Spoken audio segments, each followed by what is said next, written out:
Fungsi to infinitive phrase, rangkaian kata yang intinya to infinitive atau to verb 1. Pengertian to infinitive phrase sendiri, to infinitive phrase adalah frasa yang terdiri dari to infinitive, objek atau modifiernya. Modifiernya sendiri merupakan kata atau frasa atau klausa yang berfungsi sebagai adjektif atau adverb atau yang menerangkan kata atau kelompok yang lain. Nah, bisa jadi objek, noun atau pronoun pula. Dalam hal ini biasanya yang dijelaskan ya infinitif itu sendiri. Intinya dia verb sebenarnya ya teman-teman, tapi diawali to verb 1. Seperti itu. Contoh ada to eat breakfast, memakan sarapan. To eat di situ to infinitive, breakfast objeknya. To run through the rain itu sebagai modifiernya berupa prepositional phrase atau penjelas yang berupa prepositional phrase, atau biasanya kita bisa bilang adverb juga. To be loved equally, dicintai dengan setara. Nah, equally itu adalah adverb atau modifiernya. Sedangkan to infinitive-nya ya to be loved. To have a lunch together, lunch itu objek of verb-nya, together modifiernya berupa adverb. Fungsi dan contoh kalimat to infinitive phrase sendiri. Nah, fungsinya itu sebagai subjek dari kalimat to travel without enough money. Nah, sebagai subjek mereka. Verbnya yang mana? Is. Verbnya baru a bad idea, dia complement. Jadi verb yang di depan sendiri travel di situ ya hanya sebagai to infinitive yang sebagai subjek. Atau mudahnya teman-teman, ini fungsinya dari to travel without enough money ya sebagai kata benda. Contoh yang kedua pun sama, to make poor people happy. Nah, itu sebagai subjeknya. Is verbnya membuat orang-orang miskin bahagia. Nah, ada membuat, meskipun ada membuatnya, dia tetap si subjek yang berupa noun. Noun dari mana? To infinitive phrase. Contoh yang kedua untuk yang direct objek atau objek langsung, fungsinya ya tetap jadi kata benda, karena yang berposisi sebagai noun, berposisi sebagai subjek atau objek ya noun itu sendiri. Nah, noun bisa dari noun murni atau noun dari pembentukan dari kata yang lain. Nah, kalau yang di sini kan dari kata kerja yang difungsikan sebagai kata benda. I want to buy the book tomorrow. Nah, want di situ verbnya teman-teman, to buy the book tomorrow sebagai objeknya. Berarti inti dari kata kerjanya want saja, to buy the book tomorrow ya verb yang kedua sebagai objek.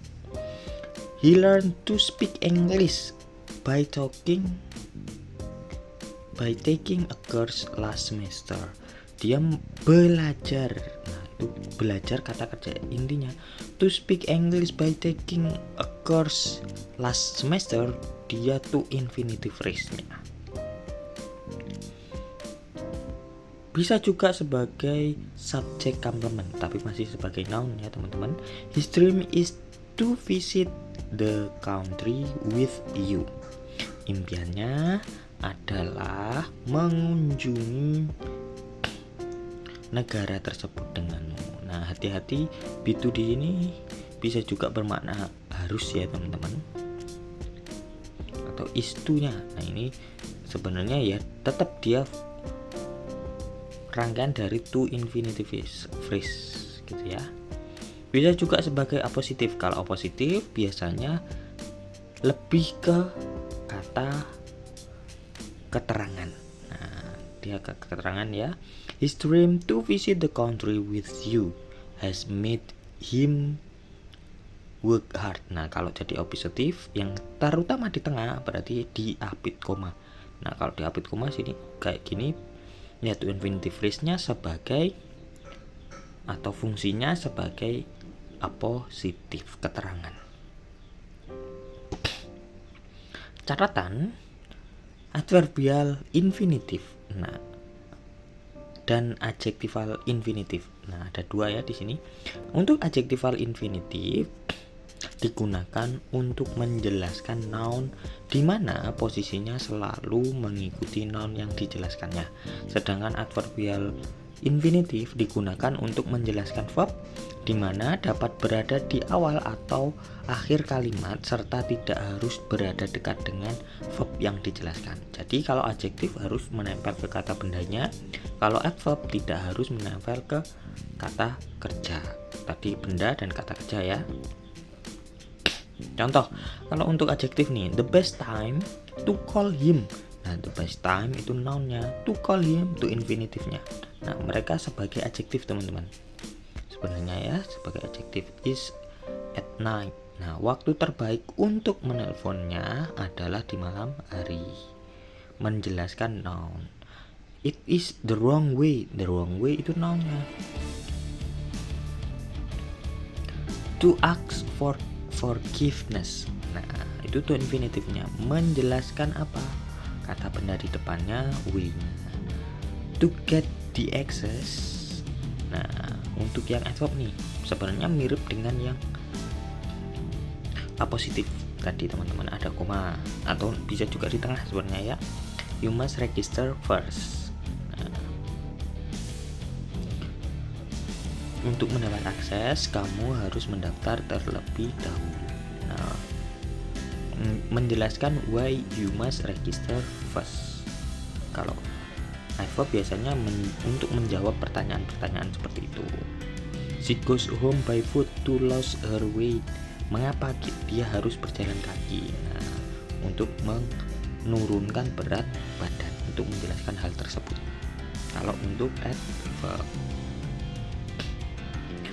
punctuation atau tanda baca pada to infinitive phrase. To infinitive phrase dapat berada di awal, di tengah, atau di akhir kalimat. Jika frasa ini berada di awal kalimat memperkenalkan main clause, maka perlu ditambahkan koma setelah frasa tersebut. Begitu pula ketika infinitive phrase bertindak sebagai interrupter, yaitu berada di tengah atau memecah main clause-nya, perlu ditambahkan koma sebelum dan sesudah frasanya. Jadi kalau di awal hanya satu koma setelah frasanya, frasa to infinitive. Kalau di tengah to infinitifnya berarti harus diapit. Tapi hati-hati dengan adjectival infinitif tadi ya teman-teman. Kalau adjectival infinitif nggak masalah. Bedanya apa? Kalau diapit biasanya fungsinya sebagai adverb dan kebanyakan itu kalau ada koma berarti dirasa informasinya kurang perlu, tidak penting. Adapun skemanya, jika di awal infinitive phrase, maka tambahkan koma sebelum main clause-nya. To get the access, you must register first. Nah, contoh yang di awal tadi. Kalau di tengah, awal kalimatnya ditulis kebanyakan sih subjek teman-teman, his dream, terus to infinitive dimunculkan, to visit the country which you has made him work harder. Atau di akhir kalimat, kalau di akhir kalimat terserah, she goes home by foot to lose her weight.